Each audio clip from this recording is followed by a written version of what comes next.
দেখেন, অবৈধ জনতাকে ছত্রভঙ্গ করতেছে, 2 জন আহত অবস্থায় পড়ে আছে এবং ওখানে আরো সব সাইডে রয়ে গেছে, সেগুলো জামাত শিবিরের লোক। আপনারা যারা গ্রেফতার করবেন এবং স্টেশন নিয়ে যাবেন এবং যারা আহত হয়েছে তাদেরকে দ্রুততম নিয়ে আসবেন এবং হাসপাতালে পাঠানো হবে। আপনাদের জন্য আদেশ। বাড়ি কমান্ডার, আপনার বাড়ি নিয়ে সাহায্য করে।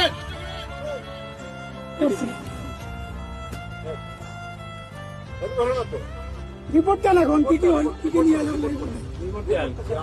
এখন মারা গেছে। রিপোর্ট বলেন, কি অবস্থা বলেন। না, আপনারা বলেন কি অবস্থা বলেন, কি কি নিয়ে আসছেন বলেন। 2টা আহত লোক পাওয়া গেছে, 2টা রামদা পাওয়া গেছে, আর 5 জনকে অ্যারেস্ট করা হয়েছে।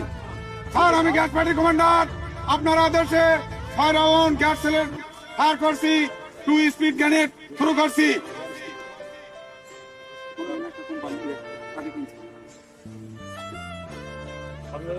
রিপোর্টটা দেন। 2 জন স্যার মারা গেছে এবং 3 জন আহত এবং আমাদের কিছু ঢাল ভেঙে গেছে, লাঠি ভেঙে গেছে স্যার। আমরা আহতদেরকে সদর হাসপাতালে প্রেরণ করেছি স্যার।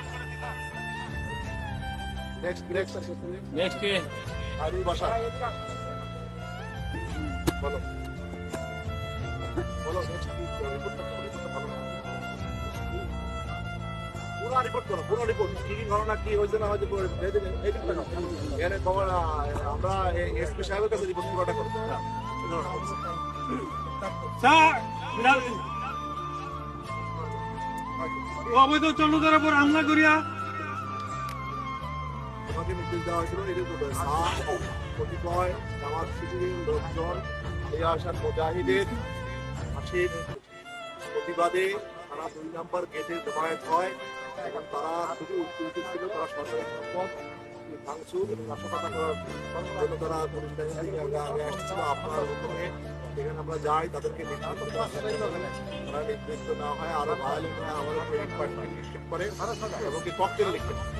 তখন তাদের পরে কি করা হয়, আরে কি করো, ইয়াতে করো, ওরকম করলে তো হবে না। আমি যে অর্ধেক বলেই দিলাম, হ্যাঁ পরবর্তী জন আসো, চলবে না। যাও, রিপোর্টটা করো। শেখা লাগবে, রিপোর্ট কথাই বলতে পারো না। এটা ইয়াতে হাবিলদার শিখাবা, তুমি ইয়াতে করলে হবে না। হাবিলদার এক ধরনের বড় ধরনের লিডার, মোটিভেটর।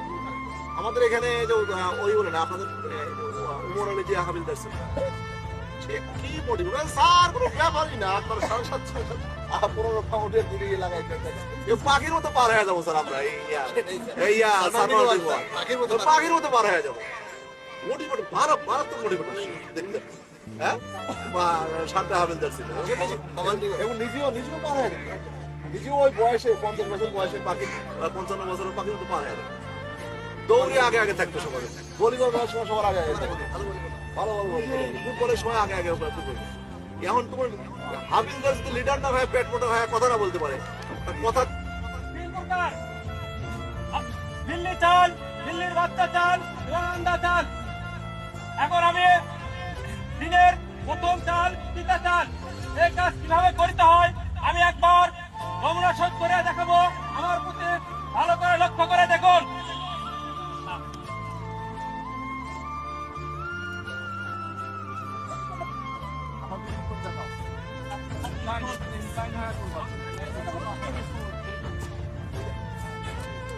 আমার জন্য আদেশ, পিতা চাল, পজিশন রেডি,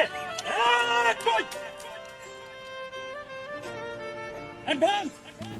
যেই পুলিশ প্রশিক্ষণ নিত শুধু জামাত শিবিরকে দমনে, সেই পুলিশ দিয়ে কি এই দেশ শাসন করা যাবে? এই দেশ কি ভালো হবে? কি মনে হয় আপনাদের?